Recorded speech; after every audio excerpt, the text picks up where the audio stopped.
আসসালামু আলাইকুম রহমতুল্লাহ।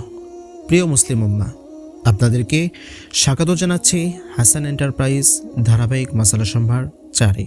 আজকে আমাদের আলোচনার বিষয়, যদি কোনো শিশু কোনো কাপড়ে পেশাব করে দেয় তাহলে সেই কাপড় পাক থাকবে নাকি নাপাক হয়ে যাবে।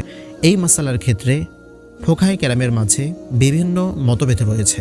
প্রথমেই আমরা মতভেদগুলো উল্লেখ করে নিচ্ছি। দাউদ জাহেরি, শাফিঈ এবং আহমদ রাহিমাহুমুল্লাহ তাআলার একটি মত অনুযায়ী খাবারের পূর্বে শিশুর পেশাব তথা ছেলে শিশুর পেশাব এটা পবিত্র। তবে জমহুর ফোকাহে কেরাম তথা অধিকাংশ ফোকাহে কেরাম বলেছেন খাবারের পূর্বেও এবং খাবারের পরে উভয় অবস্থায় ছেলে হোক মেয়ে শিশু হোক সবার পেশাবই নাপাক, এটা কোন অবস্থাতেই পাক নয়।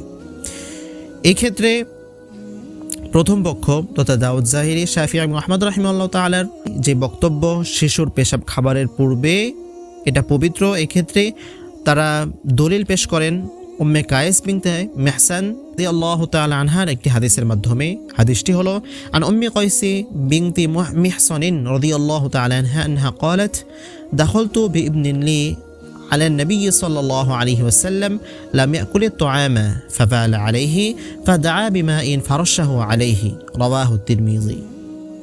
হযরত উম্মে কায়েস বিনতি মেহসান রাদিয়াল্লাহু তাআলা আনহা থেকে বর্ণিত, তিনি বলেন, আমি একবার আল্লাহ রাসূল সাল্লাল্লাহু আলাইহি ওয়াসাল্লামের নিকট আমার ছেলে সন্তানকে নিয়ে উপস্থিত হলাম। এমন অবস্থায় সে এখনও খাবার খেতে শিখে নাই। আল্লাহ রাসূল সাল্লাল্লাহু আলাইহি ওয়াসাল্লাম যখন তাকে কোলে নিলেন তখন সে কোলে পেশাব করে দিল। আল্লাহ রাসূল সাল্লাল্লাহু আলাইহি ওয়াসাল্লাম তখন পানি নিয়ে আসতে বললেন। তিনি পানি নিয়ে পানিটাকে তার কাপড়ের উপরে ছিটিয়ে দিলেন। হাদিসটি এসেছে তিরমিজি শরীফে পরিচ্ছেদ নাম্বার 54, হাদিস নাম্বার 71।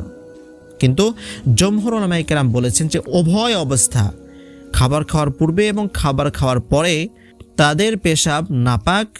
এই সম্পর্কে তারা দলিল পেশ করে থাকেন হযরত আয়েশা সিদ্দিকা রাদিয়াল্লাহু তাআলা আনহার একটি হাদিসের মাধ্যমে। হাদিসটি হলো আন আয়েশা উম্মুল মুমিনিন রাদিয়াল্লাহু তাআলা আনহা আনহা قالت كان رسول الله صلى الله عليه وسلم يؤتى بالصبيان فيدعو لهم فأتي بصبي مرة فبال عليه فقالوا صبوا عليه الماء صبا رواه الطحاوي।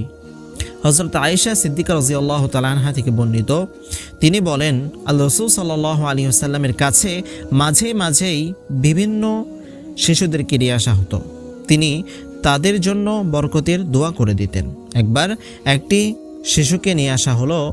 আল্লাহ রাসূল সাল্লাল্লাহু আলাইহি ওয়াসাল্লাম তাকে কোলে নিলে শিশুটি কোলের উপরে পেশাব করে দেয়।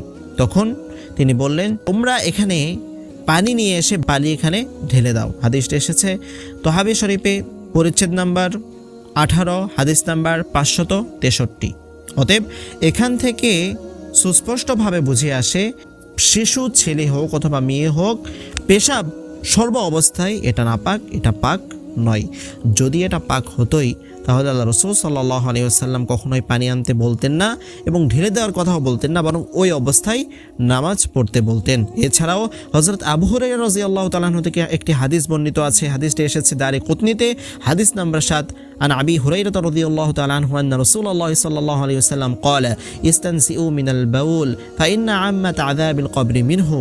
তোমরা পেশাব থেকে বেঁচে থাকো, কেননা অধিকাংশ কবরের আযাব এই পেশাবের কারণেই হয়ে থাকে। মোট কথা হলো, শিশু দুগ্ধপোষ্য হোক কিংবা খাবার খাওয়ার শিশু হোক, যেই অবস্থায় তারা পেশাব করুক, এই পেশাব পাক নয় বরং নাপাক। সর্ব অবস্থায় যত জীব আছে, যত প্রাণী আছে, সব প্রাণীর পেশাবই নাপাক। এই পেশাবগুলো যদি লেগে যায় কাপড়ে, সুন্দরভাবে আমাদেরকে পবিত্রতা অর্জন করতে হবে।